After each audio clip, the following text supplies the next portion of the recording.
Ayo kan. Bismillahirrahmanirrahim. Assalamualaikum warahmatullahi wabarakatuh.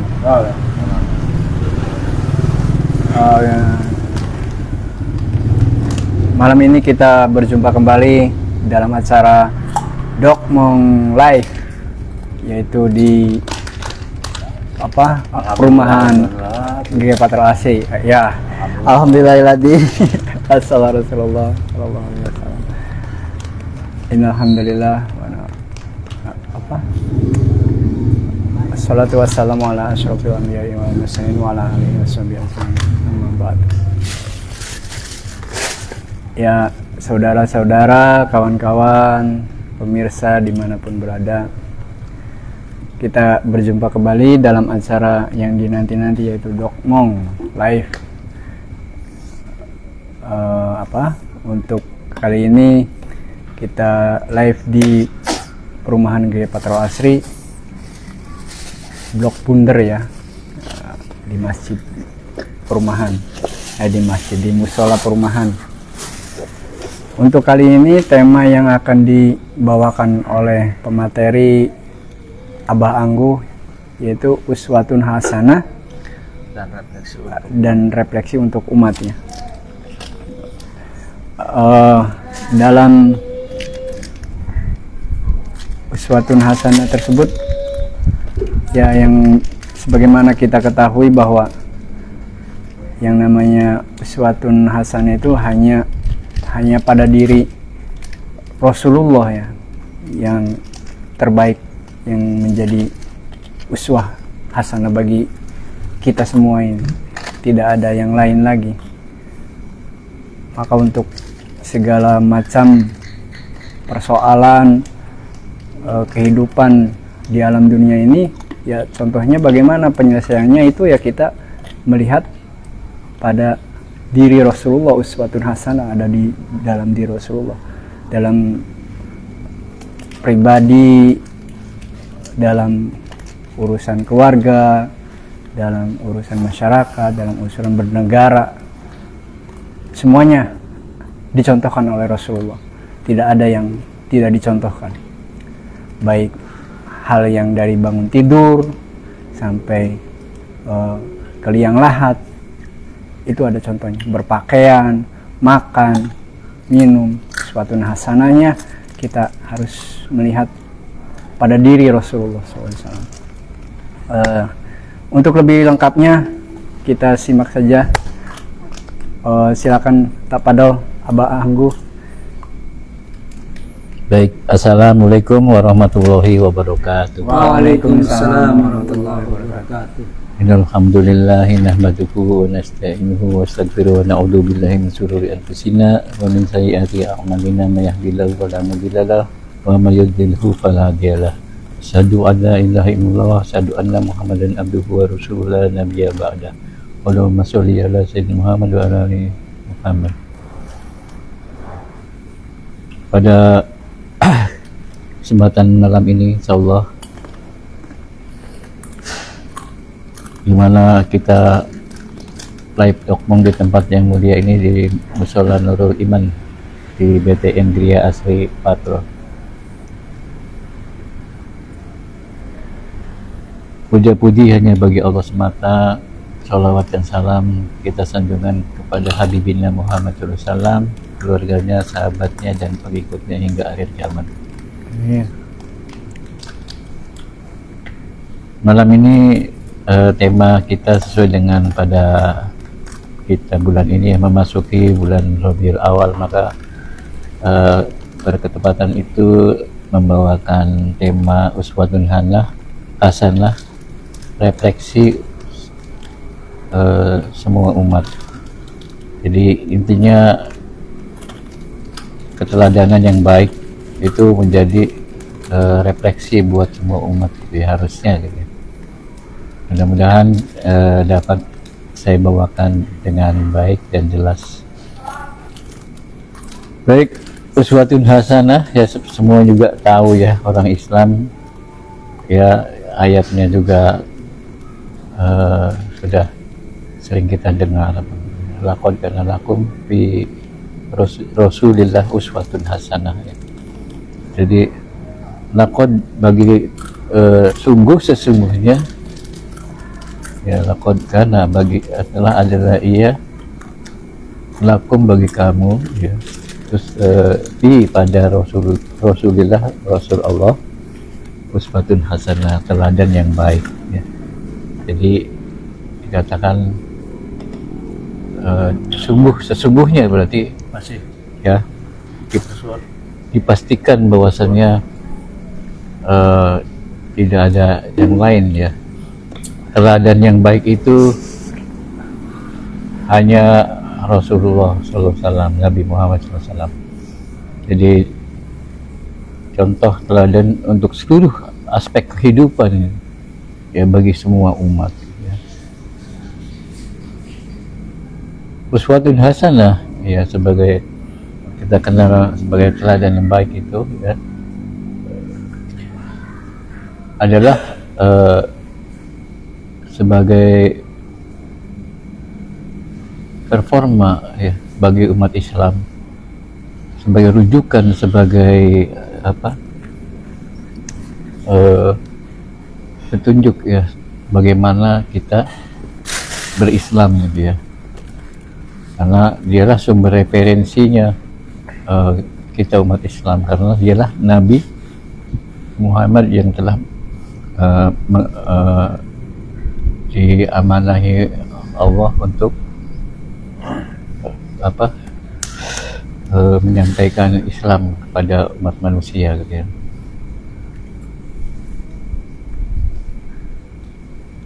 Dalam memahami uswatun hasanah ini, kita akan lebih sistematis di dalam pemaparannya ya, bahwasanya uswatun hasanah itu kita bisa deskripsikan ke dalam 6 poin gitu ya.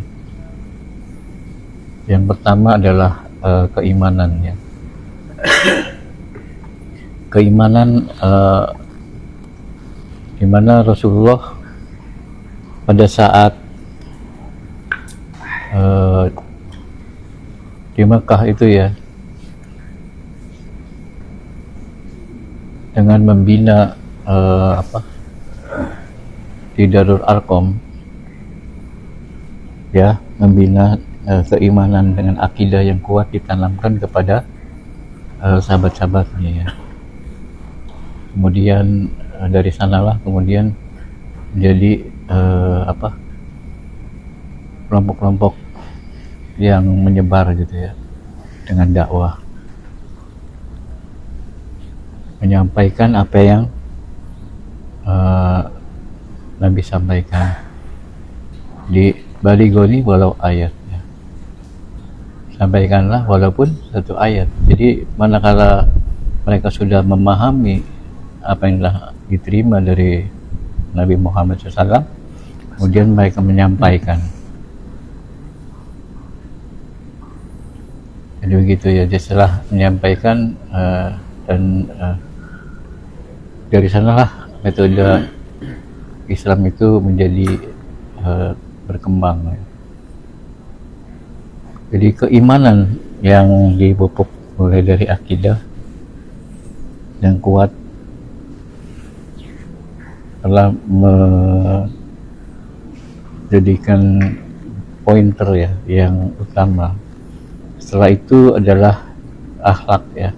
Jadi di mana ketika keimanan itu menghantam, memporak-porandakan sistem kekufuran, kejahilian di masa itu ya, dengan menyampaikan kebenaran ya, Islam memang telah mengoyak hati orang-orang kafir itu di Makkah ya, sehingga bergejolak dan ya tidak senang lah ya, sehingga Nabi Muhammad itu dan sahabat-sahabat itu selalu menjadi incaran untuk langkah gerak dakwahnya dihalangi.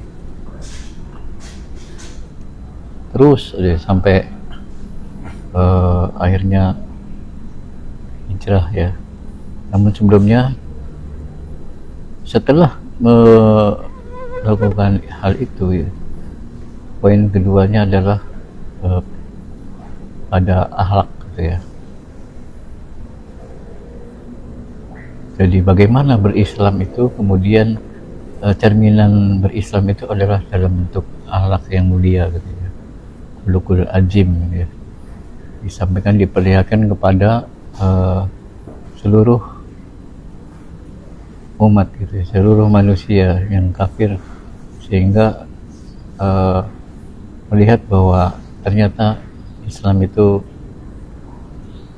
ya penuh kasih sayang gitu untuk sesama kaum muslim, tetapi bersangatan keras kepada orang-orang kafir gitu ya. Jadi ketika pertama ya dalam rangka meneguhkan keimanan, menghalau kejahiliahan, step berikutnya adalah bagaimana merefleksikan sifat-sifat yang baik ya, dari akhlak mulia seorang Rasul yang kemudian diikuti para sahabat. Kemudian poin yang ketiga juga tidak kalah pentingnya tentang keberanian di dalam menyampaikan dakwah ya. Jadi ketika Rasulullah berdakwah itu menyampaikan tidak disembunyikan gitu ya, tidak menutup-nutupi ya, sampaikanlah ya, kalau balik ma unzila ilaika min rabbik ya. Jadi sampaikanlah apa yang diturunkan dari Tuhanmu, maksudnya adalah untuk berdakwah ya. Jadi ketika perintah itu datang ya berdakwah gitu ya, dan memberangus kejahilan atau kemaksiatan, penyembahan berhala dan sebagainya. Mereka menentang riba dan sebagainya yang saat itu sangat marak gitu. Kemudian selanjutnya adalah poin ke berapa tadi? Keempat ya. Empat ya. Poin kelima adalah kepemimpinan ya. Jadi kepemimpinan itu nyata gitu ya. Dia bukan sekedar pemimpin dalam hal ibadah saja, tetapi dia memimpin negara gitu ya. Ketika hijrah ke Madinah, maka Rasulullah itu sebagai nabi juga sebagai pemimpin gitu ya, sebagai kepala negara.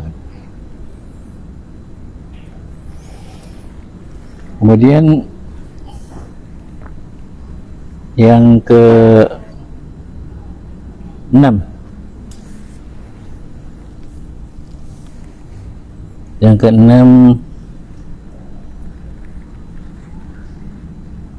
dari sabaran udah kasih sayang akhlak.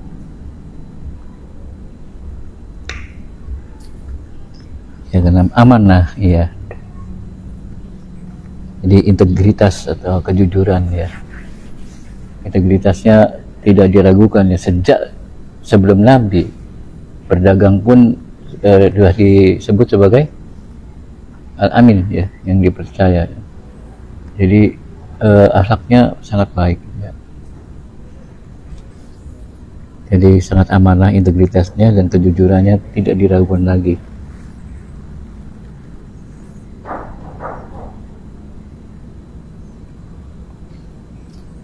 Dan ya tidak ada keengganan untuk menyampaikan dakwah itu, tidak ada gitu.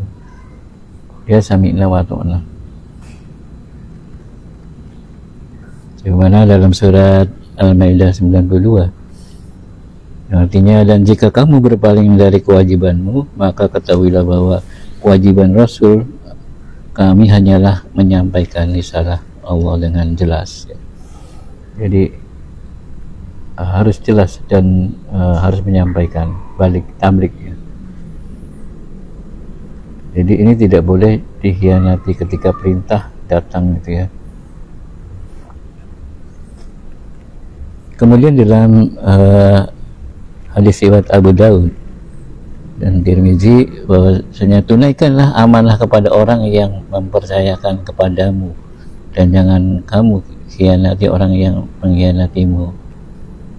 Jangan khianati orang yang mengkhianatimu. Gitu. Jadi harus bersikap jujur dan adil gitu ya. Jadi demikianlah 6 poin dari penjabaran tadi ya, uswatun hasanah. Bisa ditilik dari keimanan, dari akhlak, dari kesabaran, dari keberanian, dari kejujuran, dari kepemimpinan. Kita tilik dari semua poin itu,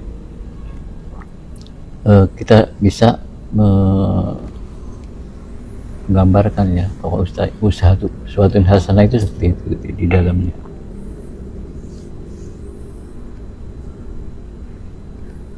Kemudian apa gitu ya yang patut kita teladani dari itu gitu semua. Kan kita tahu bahwa lakukan lakum fi uswatin Rasulullah fi uswatun hasanah ya. Selalu uswatun hasanah, Rasul ya uswatun hasanah. Apa sih yang harus kita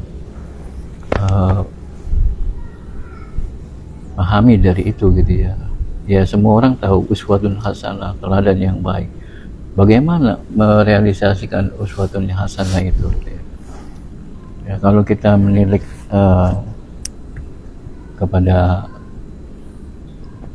amalan yang dilakukan pada hari ini umat Islam ya, yang melakukan banyak ketidaksesuaian ketika dia beragama Islam tapi tidak melaksanakan ya, tidak samina wa ata'na gitu ya. Ya dengar saja tapi enggak taat gitu ya, melalaikan. Bahkan banyak dari ya banyaklah orang yang faqih fiddin juga tergelincir ya karena harta, karena jabatan dan sebagainya. Nah, sedangkan di masa Rasulullah dan sahabatnya itu sangat kuat, sangat gigih gitu ya, karena Allah yakin.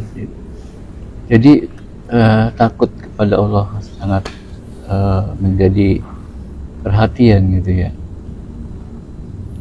karena keimanannya bahwa kelak akan dibangkitkan, akan ditanya semua, akan disoal semuanya apa yang kita perbuat. Apakah itu tidak cukup gitu ya, menjadi peringatan buat kita gitu ya, buat orang-orang yang hari ini gitu ya, menukarkan sedikit kesenangan dengan kesenangan yang lebih besar yang dia ketahui sesungguhnya surga seluas langit dan bumi gitu ya. Apakah tidak bisa dihidamkan gitu ya, daripada sekedar receh-receh di remah-remah di dunia gitu ya. Jadi kalau dibandingkan bagaimana refleksi daripada uswatun hasanah di dalam kehidupan gitu. Seharusnya kita sudah punya referensi, kita sudah punya guidance ya, punya panduan. Seharusnya kita lebih yakin dan pede gitu untuk menjalaninya gitu. Karena sudah ada yang mencontohkan. Seharusnya gitu. Akan tetapi faktanya ya lebih pada kehidupan yang sesaat gitu ya. Karena mungkin pikirannya yang terasa itu ya sekarang di dunia. Entah kalau besok kan urusan nanti, pikirnya begitu ya.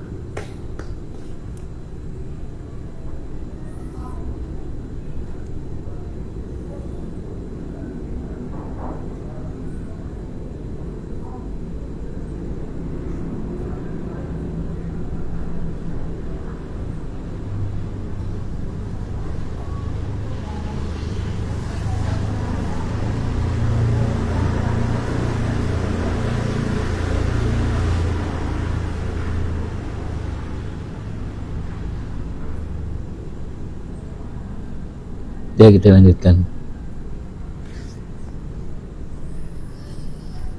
Jadi peran dakwah Rasulullah SAW dalam Al-Quran bisa dipetakan. Ya, dia kan diutus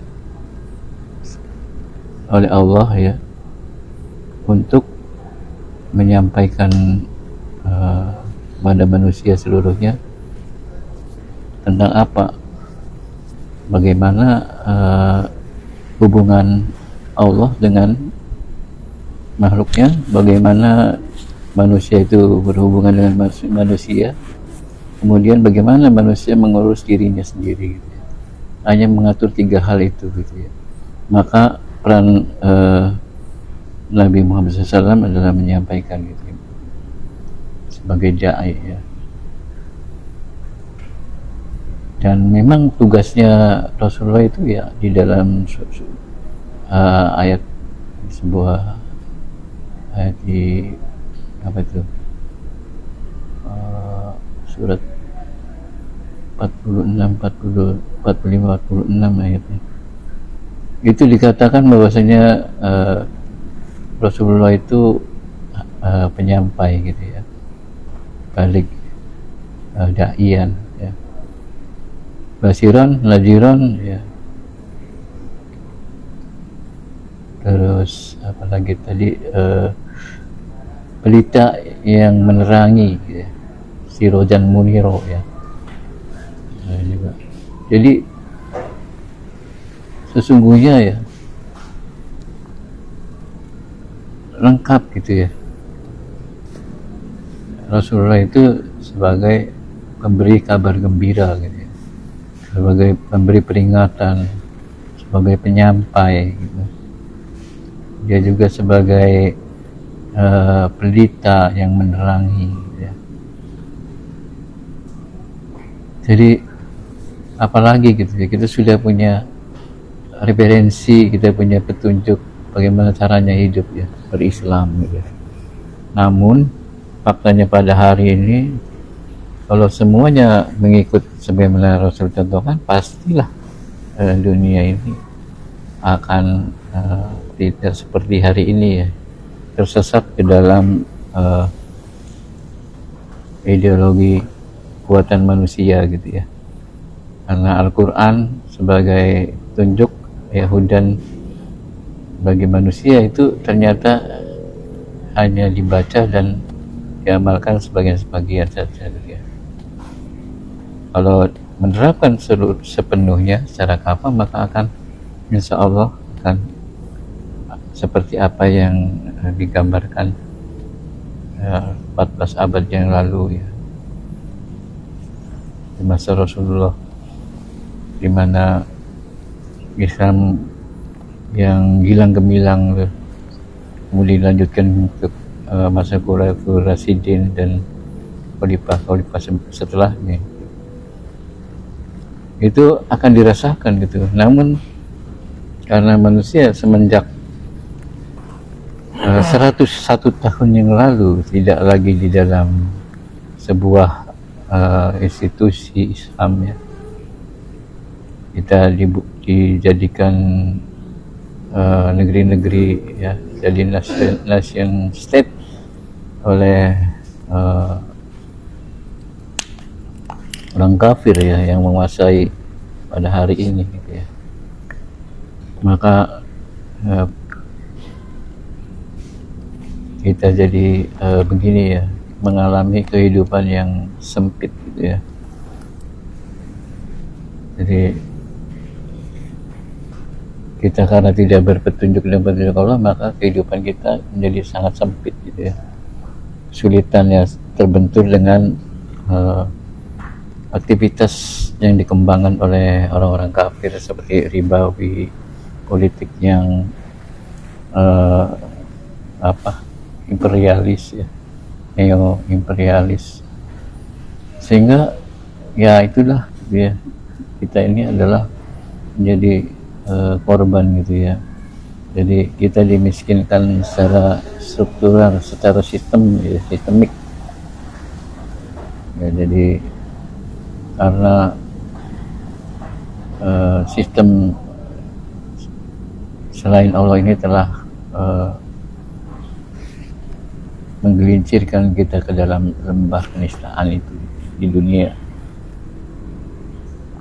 sehingga kalau kita terbawa arus di dalamnya gitu ya, terbawa di dalam geliat sistem mereka, ya makin jauh gitu ya. Sebagai orang muslim nanti bukannya mendapatkan kebahagiaan di akhirat, tetapi mereka akan merasa ya kecewa di akhirnya gitu ya. Penyesalan itu di akhir, tidak ada yang di depan gitu ya.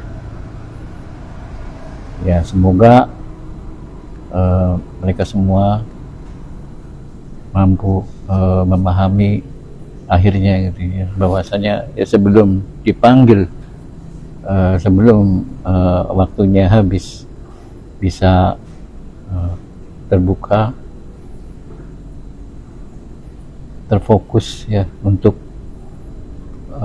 persiapan bekal di akhirat nanti. Karena orang yang cerdas ya, orang yang pintar itu bukan orang yang jago apa sains, jago apa gitu, tetapi orang yang pintar, cerdas itu adalah orang yang mampu gitu mempersiapkan dirinya untuk kelak di yaumil akhir gitu ya, mempersiapkan diri dengan bekalan ya. Jika tersesat sampai pada hari ini kemudian menyadari, maka dia berupaya untuk kembali gitu ya. Jadi sesungguhnya kita harus meneladani Rasulullah dalam seluruh aspek kehidupan gitu ya. Bukan hanya orang Islam saja ya, karena Islam datang itu untuk seluruh umat gitu ya, sebagai penyempurna keyakinan atau agama di seluruh dunia, di seluruh muka bumi ini. Dan Nabi terakhir adalah Nabi Muhammad. Dan apabila kita pada hari ini terjebak dalam situasi yang sempit, maka kita harus bersabar ya. Bersabar sebagaimana juga di dalam ayat dalam Al-Quran itu, bahwasanya kita diminta sabar dan kita akan bersama seperti ulul azmi ya. Ulul azmi itu siapa? Ulul azmi itu adalah orang-orang yang kuat, orang yang diuji dengan banyak kemalangan ya, tapi dia tetap bersabar. Siapa itu mereka itu? Nah, di antaranya adalah ada 5 ya. Nabi Nuh ya, Nabi Ibrahim, Nabi Musa, Nabi Isa, dan Nabi Muhammad. Itulah gelaran yang diberikan sebagai ulul azmi, di mana penderitaan ya, perjuangan Nabi Nuh, di mana istri dan anaknya menolak ya dakwahnya. Kemudian juga Nabi Ibrahim ya, dengan Raja Namrudnya. Kemudian juga Nabi Ibrahim ya diperintahkan untuk menyembelih anaknya ya, sabar gitu. Kemudian Nabi Musa, Nabi Isa, Nabi Muhammad ya, mereka mengalami banyak cobaan yang sangat hebat gitu ya. Kalau kita hari ini mungkin tidak akan kuat ya, maka disebut sebagai ulul azmi, itulah mereka gitu ya. Jadi pada hari ini hanya kita bersabar gitu ya, sambil berdoa dan terus berdakwah yang sebagaimana step by stepnya yang dilakukan Rasulullah, kita jalani ya. Kita melangkah sebagaimana dakwahnya Rasulullah SAW gitu. Dan semoga memberi spirit ya terus ya, dari keteladanan Nabi Muhammad itu untuk perjalanan kita, ya hidup kita. Jadi karena tidak ada sumber referensi yang terbaik kecuali Nabi kita, Nabi Muhammad SAW gitu ya. Baik, itu saja mungkin sebagai memantik ya, sebagai untuk membuka ruang diskusi kita. Silakan kita kembalikan pada Kang Hamzah. Ya, terima kasih ya Bang Anggo. Tiba saatnya untuk kita berdiskusi berkaitan tentang hal apa yang sudah dipaparkan begitu gamblang ya oleh Abang Anggo berkaitan hal masalah kepemimpinan, masalah kejujuran dalam hal pribadi, keluarga, mengurus dalam hal keseharian kita. Nah itu bagaimana? Mari kita diskusikan bersama apa yang perlu kita diskusikan. Silakan dibuka sesi berdiskusi.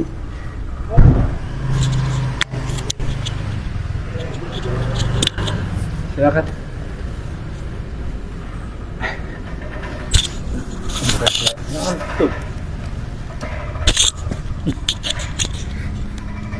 Baik, assalamualaikum warahmatullahi wabarakatuh.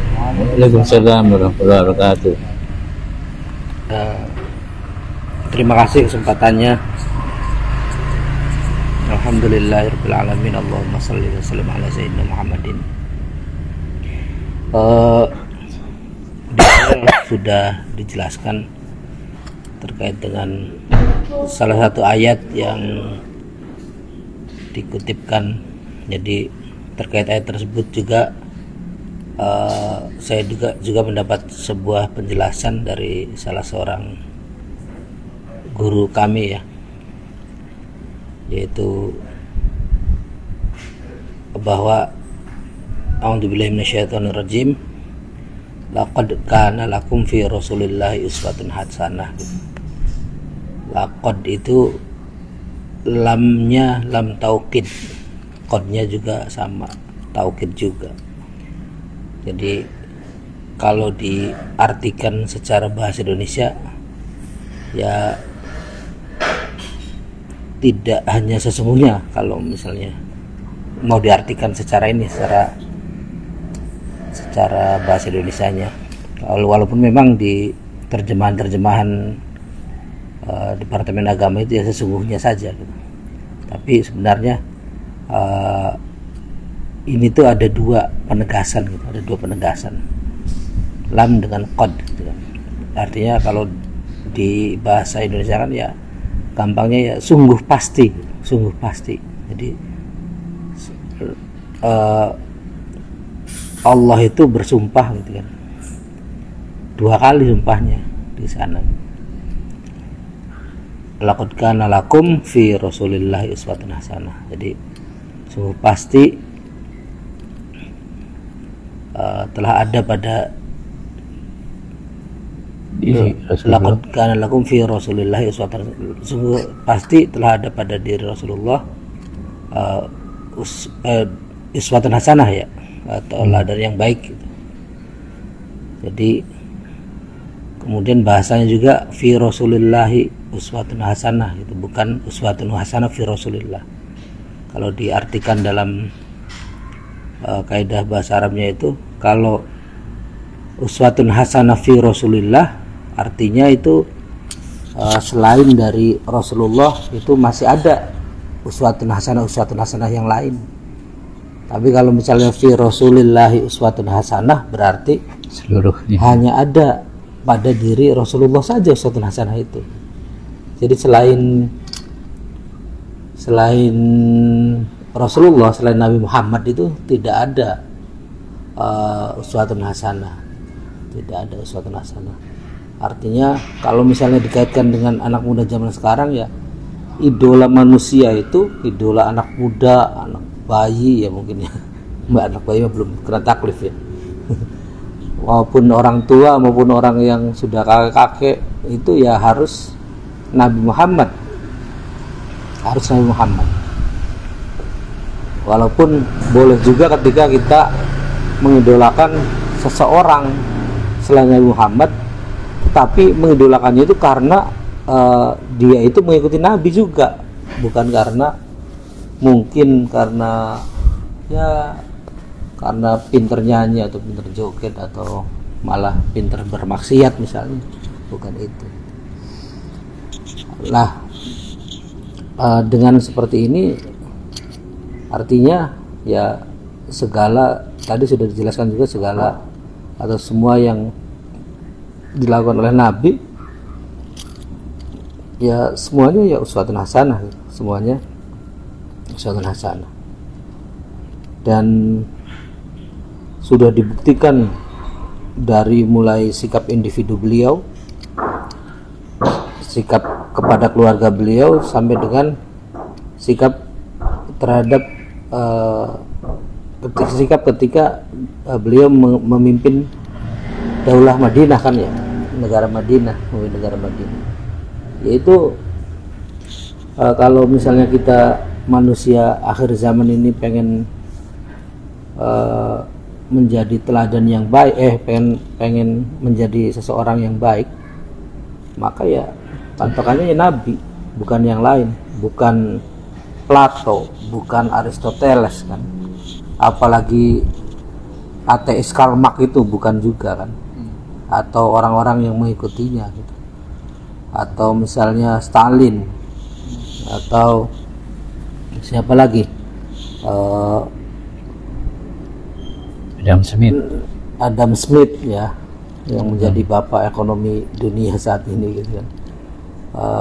Kemudian Nazi itu siapa? Hitler lah, Hitler ataupun Mussolini dan seterusnya. Bukan itu gitu, bukan itu. Uswatun hasanah itu ya semuanya, dari mulai Nabi itu ataupun syariat yang dibawa Nabi, termasuk pemikiran Islam yang dibawa oleh Nabi, yaitu semua diambil, semua itu uswatun hasanah semua. Dan kita tahu juga bahwa semua tindakan, semua ucapan yang kita lakukan itu ya lahir atau muncul dari pemikiran kita, dari pemahaman kita terhadap segala sesuatu. Dan pemikiran Nabi itu ya harus kita ikuti juga, Jadi dari mulai pemikiran itu harus kita ikuti, dari pemikiran, dari pemahaman, dari syariat yang beliau bawa ya harus diikuti. Karena memang ya manusia itu memang butuh standar gitu. Kalau misalnya standarnya itu dikembalikan lagi kepada akal manusia, ya ngawur juga nantinya. Ya contoh misalnya pembagian waris, ada harta 100 juta, kemudian anaknya ada 10, misalnya istrinya sudah tidak ada.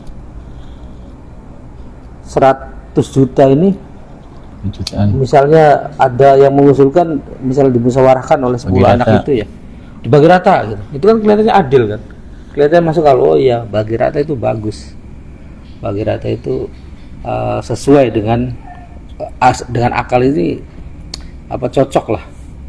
Tapi nanti mungkin ada komplain dari orang yang paling tua, mungkin ya anak yang paling tua, jangan dibagi rata, karena dibagi rata itu tidak adil.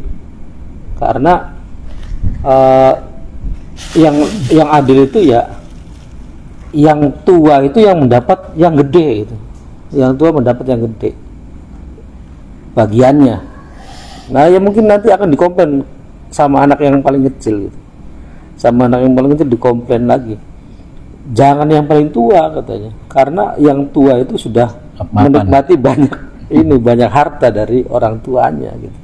Banyak harta dari bapak saya, disekolahkan gitu kan, dapat makan yang lebih banyak gitu kan daripada yang kecil kan. Ya mungkin ada yang ngomong lagi, jangan yang paling kecil, tapi yang paling dekat dengan orang tua gitu rumahnya, karena atau yang tinggal satu rumah dengan orang tua lah gitu. Karena orang yang tinggal satu rumah dengan orang tua ngopeni itu ngopeni gitu. Ngopeni. Ibu ya. Nah, ini lah keputus ya. Ada aja. Kita orang ya. Putus. Agus.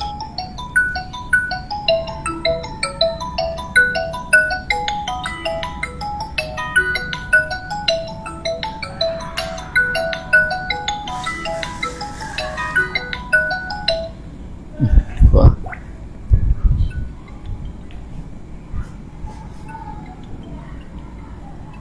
Lanjut, tinggal masih lanjut.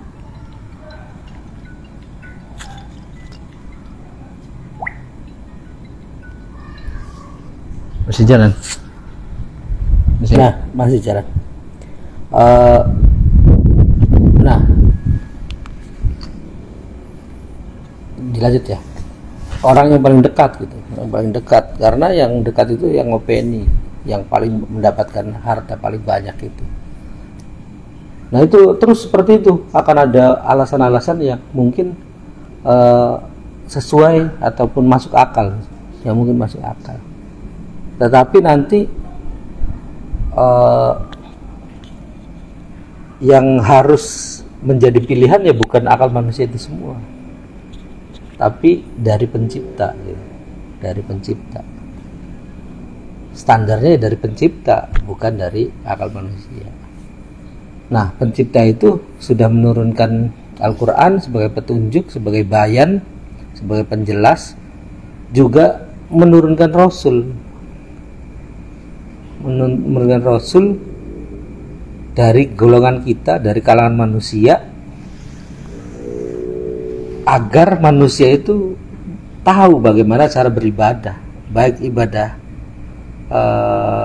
hubungannya dengan Allah, ibadah langsung ya, ibadah hubungannya dengan diri sendiri berupa akhlak, makanan, pakaian gitu kan, atau hubungan manusia dengan manusia lainnya, bagaimana cara berekonomi, bagaimana bersosial, bagaimana mendidik gitu kan, bagaimana berpolitik misalnya, bagaimana berhubungan dengan manusia lain, dan seterusnya gitu, dan seterusnya. Jadi yang menjadi standar itu harusnya itu, yang menjadi standar itu harusnya dari apa yang diturunkan oleh Nabi gitu. Apa yang diturunkan oleh Allah gitu, berupa Al-Quran dan Rasulnya gitu. Dan memang manusia itu ya tidak ada yang murni uswatun hasanah semua, tidak ada kecuali Nabi tadi. Wa ma yantiqu anil hawa in huwa illa wahyu yuha kan. Dan apa yang diucapkan oleh Nabi itu ya wahyu gitu, wahyu dari Allah. Kalau manusia seperti kita ini ketika dilahirkan saja sudah punya kecenderungan gitu. Sudah punya kecenderungan, sudah Allah berikan petunjuk, sudah juga Allah beritahu kesesatan gitu. Ini petunjuk, ini kesesatan. Nanti akal cenderung yang mana gitu, memilih yang petunjuk atau memilih pada kesesatan. Nah, manusia itu seperti kita ini nggak ada yang bakatnya itu, wah ini mah anak ini mah sudah pasti bakatnya ulama gitu, bakatnya ulama dan pasti nanti jadi orang baik, jadi ulama besar, nanti masuk surga. Dari kecil itu sudah dinyatakan seperti itu, tidak ada gitu. Sudah punya dua potensi semua. Wahadainahun najdain kan, diberikan dua jalan gitu, jalan petunjuk atau jalan kesesatan. Wah ini mah katanya anak ini mah orang jahat, nantinya jadi gedenya nanti jadi pembegal, jadi perampok besar gitu, dan nanti ketika di akhirat masuk neraka. Enggak ada yang seperti itu. Pasti punya pasti diberikan potensi dua itu gitu, ataupun diberikan dua jalan itu, nanti cenderung kepada yang mana, kepada petunjuk atau kepada kesesatan. Jadi kita itu ya manusia biasa itu ya ada kecenderungan ke sana. Dan bagaimana kita mencontoh Nabi, ya kita ya harus mengetahui, harus tahu ilmunya bagaimana cara mencontoh Nabi gitu. Harus menggali Al-Quran, harus menggali apa yang dilakukan oleh Nabi gitu. Yang kita lakukan ya usaha kita gitu kan, usaha kita.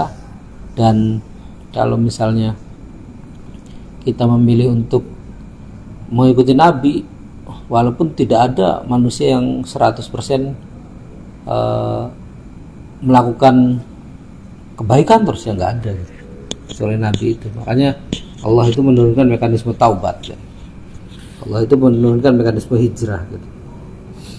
Itu karena Allah mengetahui manusia itu ya punya kebebasan memilih, dan pilihannya itu ya kadang bisa jadi pilihan yang baik, kadang pilihan yang buruk gitu. Ada pilihan yang buruk. Di amal-amalnya itu tidak selalu mengerjakan amal yang baik.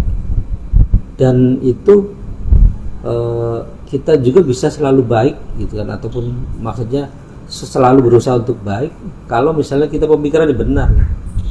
Pemikirannya benar. Kalau pemikirannya atau pemahamannya salah, atau kesadarannya itu salah, maka ya kecenderungan perilakunya juga perilaku yang buruk, perilaku yang buruk. Jadi semua yang ada pada Nabi itu ya semua diikuti, gitu kan. Semua diikuti, itu yang menjadi syariat yang ditetapkan oleh Nabi, dan itu sudah dirumuskan oleh para ulama gitu kan. Ada kitab-kitab Turah yang diwariskannya, ya itu sudah banyak pembahasan mengenai itu. Tinggal kitanya mau menuntut ilmu itu atau tidak gitu, mau menggali ilmu-ilmu tersebut, menggali sirah Nabi, menggali Al-Quran, menggali hadis gitu kan, atau tidak. Kalau misalnya kita mau menjadi atau mau mendapat syafaat, ya kecintaan kita ya tidak hanya di mulut saja ataupun di hati saja, ya harus terwujud juga dalam perbuatan kita ya mengikuti Nabi. Wallahu a'lam bishawab. Mohon ditanggapi.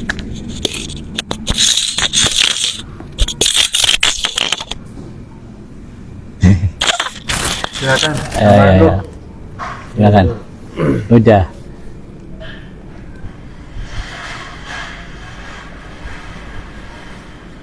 Baik ya, jadi tadi masih menambahkan ya bahwasanya yang namanya nakod itu berpotensi tidak semata-mata sungguh ya, tetapi dia adalah satu bentuk kepastian ya, penegasan yang sangat gitu ya. Jadi Allah bersungguh-sungguh ya, Allah mengatakan ini penegasan sangat ya, bahwasanya hanya Nabi Muhammad adalah yang jadi uswatun hasanah gitu ya. Tidak ada duanya gitu ya. Makanya kita mencontoh dia gitu ya dalam segala aspek perbuatan, segala apa aja, mulai dari muamalah ya, hubungan sesama atau ibadah, kemudian juga bagaimana kita mengurus diri sendiri gitu ya. Itu semuanya kita mencontoh Rasulullah SAW ya. Karena tidak ada yang patut dicontoh kecuali dia. Silakan, ada lagi? Silakan Kang Herman. Kita berdiskusi ya. Ya. Baik, assalamualaikum warahmatullahi wabarakatuh. Waalaikumsalam warahmatullahi wabarakatuh. Di sini saya mau bertanya Pak Ustadz ya. Bertanya sekaligus meminta nasihat gitu ya. Setelah kita dijelasin tadi bagaimana uswatun hasanah yang pada diri Rasulullah itu menjadi barometer buat kita selaku umatnya Rasulullah SAW. Lantas kemudian apa kira-kira nasihatnya buat kita, khususnya buat saya, agar senantiasa berada di jalan yang sudah Rasulullah contohkan untuk keselamatan kita di dunia ini, terlebih-lebih lagi di akhirat. Jadi mohon nasihatnya. Terima kasih.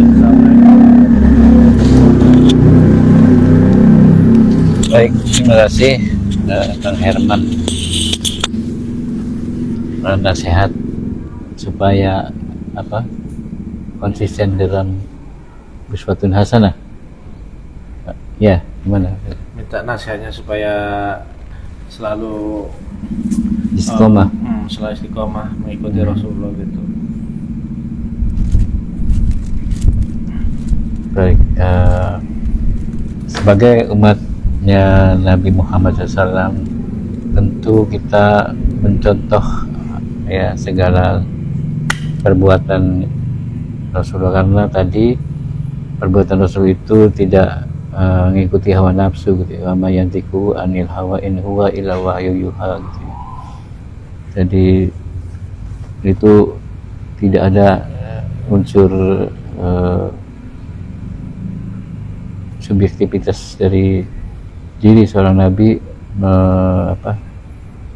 ditonjolkan gitu ya, selain wahyu dari Allah saja gitu ya. Maka apa yang harus kita ikuti, harus kita tetap istiqomah di dalam meneladani Rasulullah ya. Tentu saja pertama-tama adalah meyakinkan diri bahwa hanya Nabi kita lah yang menjadi sumber referensi ya dalam hal apapun gitu ya.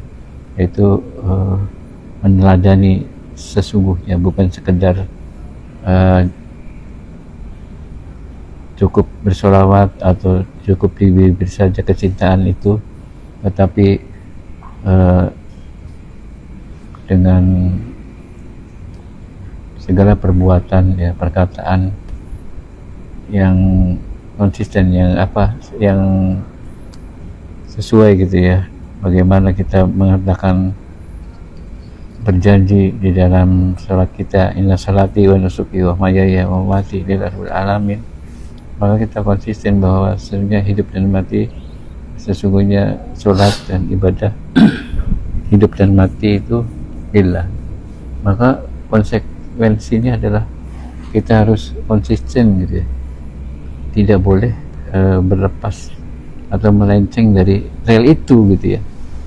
Kita harus konsisten. Kalau kita hidup ini dan sholatnya adalah untuk Allah, kenapa gitu ada yang lain gitu ya.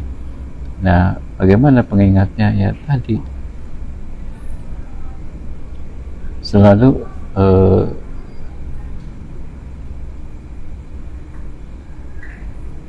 mutola'ah, mengaji gitu ya, mengkaji.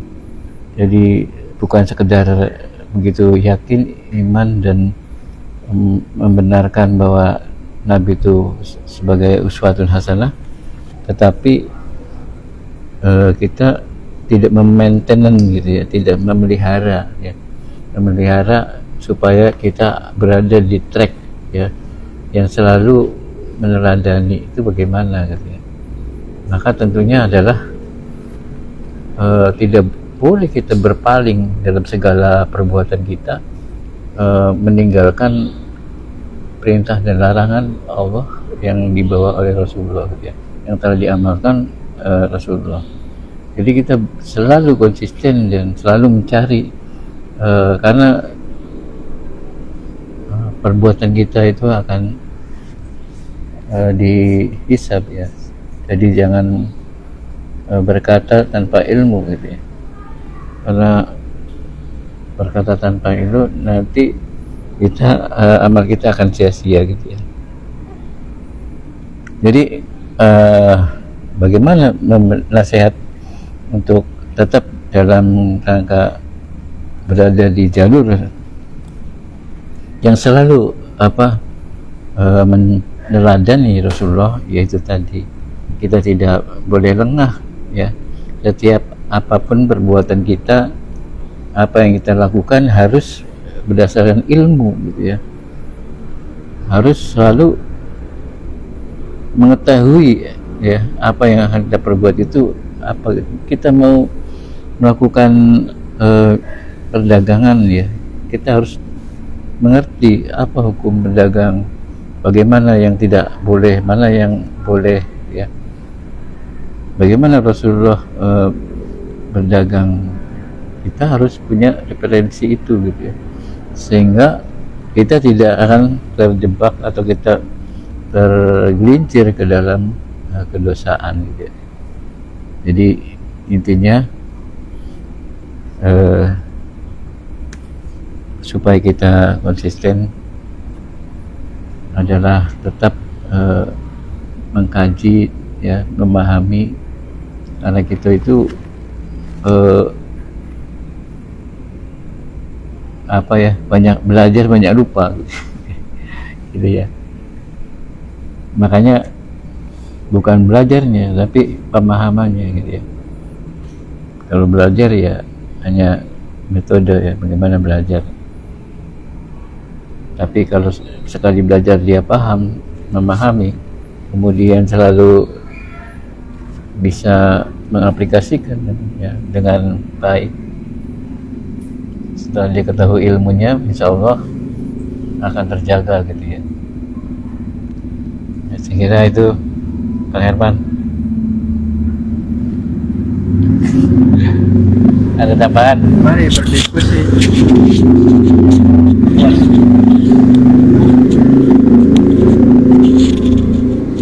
Ada lagi yang bisa disampaikan?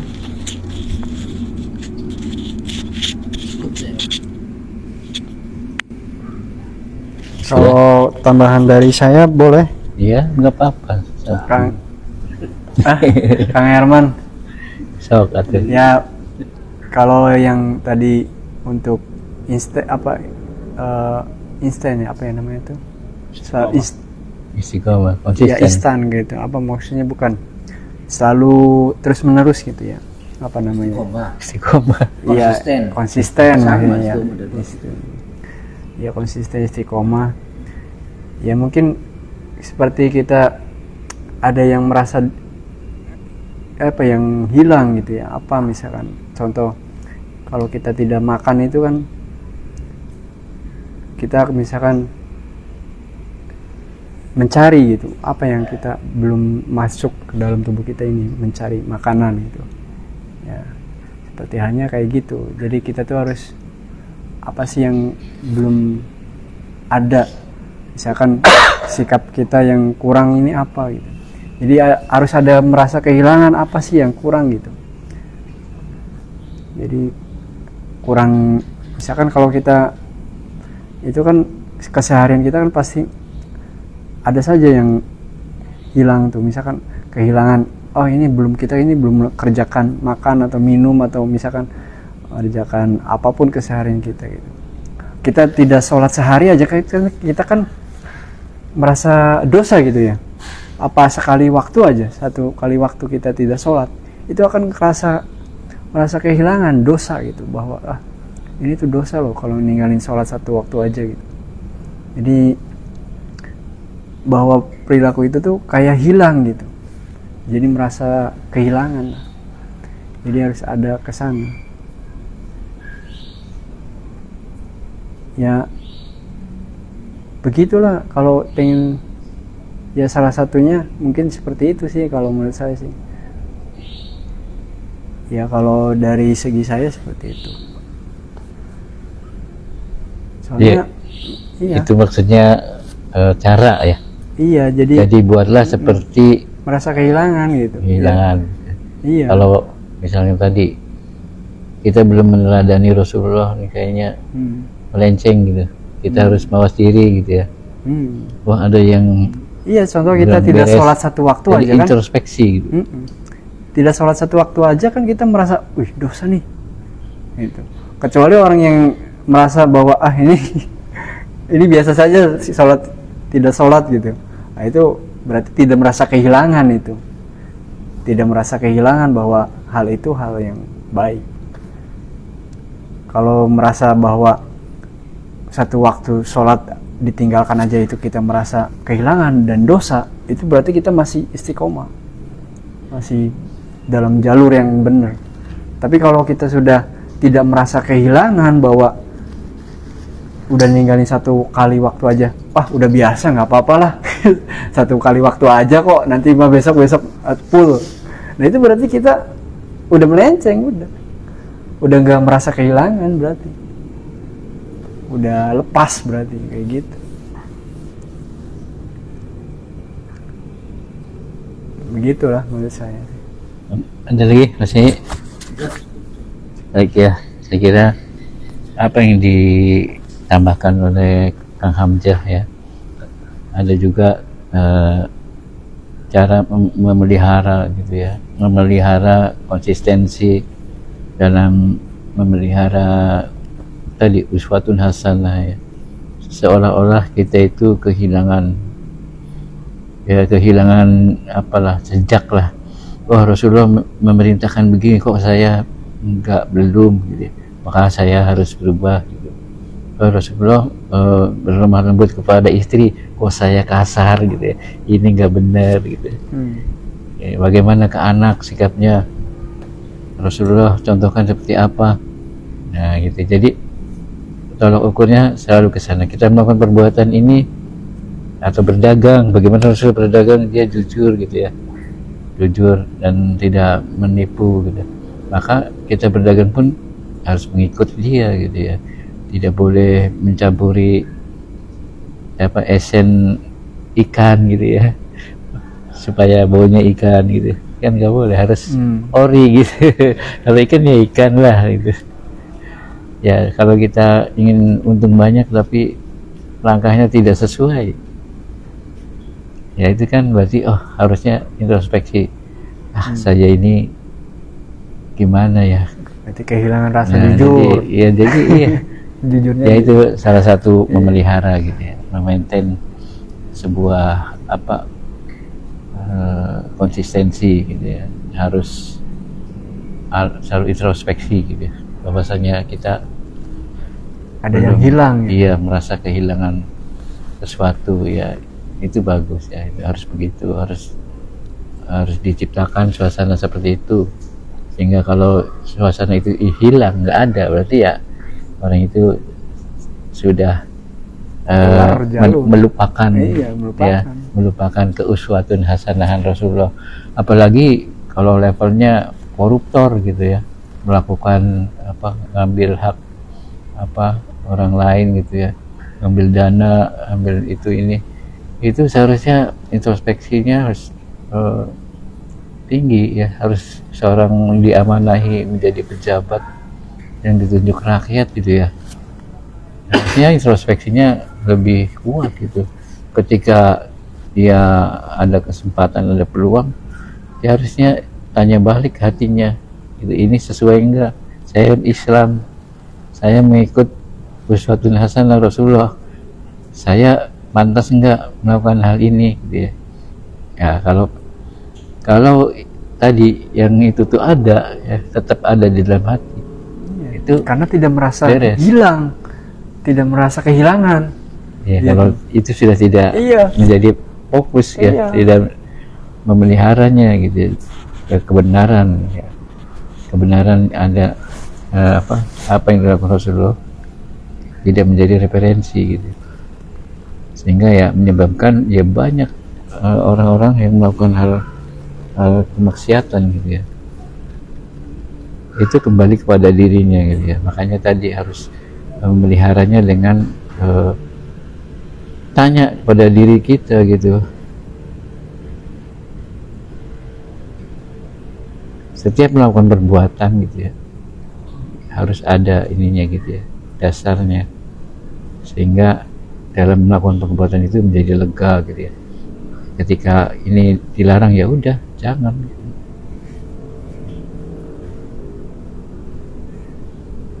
Ya baik, itu saja mungkin pada kesempatan malam ini acara live dokmong kita kita akhiri, dan semoga pemirsa Dokmong FB dimanapun Anda berada bisa mengambil pelajaran, dan kalau ada yang ingin ditanyakan silahkan di komen, dan sarannya kita tunggu. Dan kita akhiri dengan doa kafaratul majelis. Subhanaka Allahumma bihamdika asyhadu an la ilaha illa anta astaghfiruka. Assalamualaikum warahmatullahi wabarakatuh. Waalaikumsalam warahmatullahi wabarakatuh.